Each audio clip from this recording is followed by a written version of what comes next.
सोलापूरच्या माढा तहसील कार्यालयावर सीना नदीकाठच्या शेतकऱ्यांनी भर उन्हात जन आक्रोश मोर्चा काढला। कोळेगाव धरणातून सीना नदीत पाणी सोडण्याच्या मागणीसाठी हे आंदोलन करण्यात आलं। पाणी न सोडल्यास हजारो हेक्टरवरील शेतकऱ्यांचं ऊस पीक धोक्यात आलंय। 2.5 तास तहसील कार्यालयासमोर ठिय्या धरून प्रशासन आणि लोकप्रतिनिधींच्या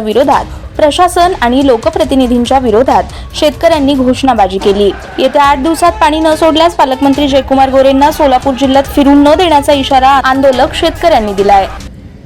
आदराने लाडाने देवा भाऊ म्हणलं जातं। आदित्य मुख्यमंत्र्यांना विनंती आहे, तुम्ही देवासारखे या माढा तालुक्यातल्या शेतकऱ्यांना तुम्ही पावा। हा माढा तालुक्यातला शेतकरी जिवंत आहे तोपर्यंत तुमचे उपकार विसरणार नाही। परंतु तुम्ही जर आता पाठ फिरवली तर हा माढा तालुक्यातला शेतकरी काय करून दाखवतो ह्याचं उदाहरण तुम्हाला येणाऱ्या इलेक्शन मध्ये बघायला मिळेल। राजकारणाविषयी मी बोलणार नाही, कारण राजकारणाविषयी बोलायचं म्हणलं तर हा विषय राजकारणावर जाईल।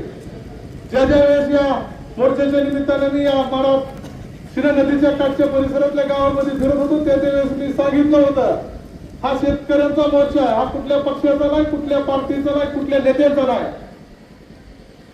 मी बघतोय मग उशिरा का होईना तुम्ही इथं पोहोचलाय।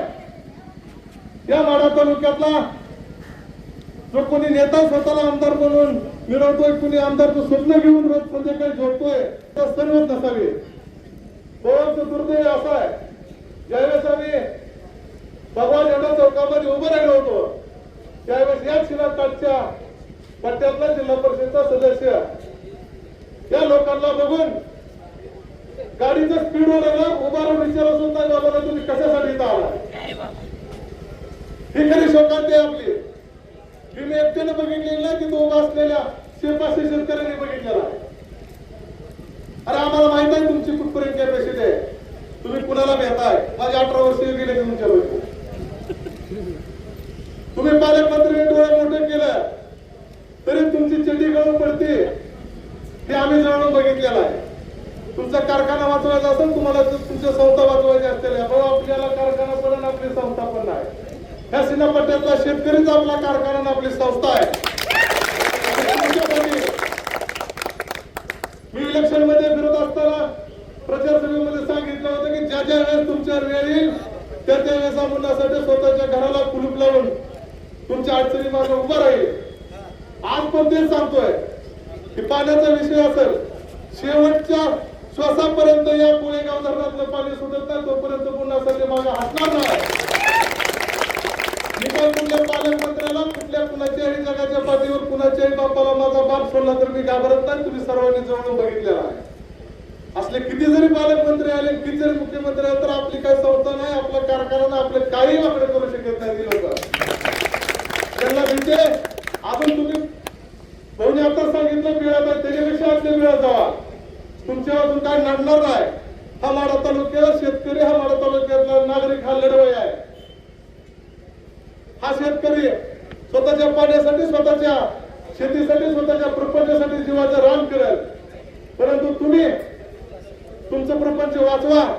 तिथं जरी तुमच्या प्रपंचाला काय गरज पडली तरी सुद्धा आम्ही तुम्हाला तिथे मदत करायला येतो। एवढे मोठे म्हणजे सीना काठचे शेतकऱ्याला आज बी अशी परिस्थिती आहे, त्या पुरामुळे नदीकाठचं नुकसान झालेलं आहे। ज्यावेळेस महापूर आलेला होता, नदीच्या दोन्ही बाजूला 1-1 किलोमीटर ते पाणी पसरलेलं होतं। आज आम्हाला विहिरीत जरी पाणी काढायचं म्हणलं तरी त्या विहिरीमध्ये गाळ जाऊन बसलेला आमचे बोर बुजलेले आहेत, तिथं सुद्धा पाणी आम्हाला या महापुरामुळे आम्हाला मिळत नाही। माझी प्रशासनाला विनंती आहे, रोज मला कुणाचा ना कुणाचा या सीना काठच्या गावातल्या शेतकऱ्यांचा फोन येतो, आमचं वाहून गेलेलं शेतीचे पैसे मिळेल नाहीत, आमच्या जनावरांचे पैसे मिळेल की दुसऱ्या दिवशी पत्रकार परिषद घेऊन सांगतात की 237 कोटी रुपये मी हाही मोठा प्रश्न खऱ्या अर्थानं या सीना काठच्या शेतकऱ्यांच्या मनामध्ये। या तहसील कार्यालयामधल्या अधिकाऱ्यांच्या 4 व्हीलर गाड्या लागलेल्या, कुठे लागल्या गाड्या? मग हा निधी शेतकऱ्यांसाठी देता का या कार्यालयाच्या अधिकाऱ्यांसाठी देता? हाही मोठा प्रश्न खऱ्या अर्थानं आमच्यासारख्या तरुणाच्या मनामध्ये येतो। माझी विनंती आहे तहसीलदार साहेबांना आणि प्रशासनाला, तुम्ही यादी बघा, जे कुणी या मदतीपासून राहिलेले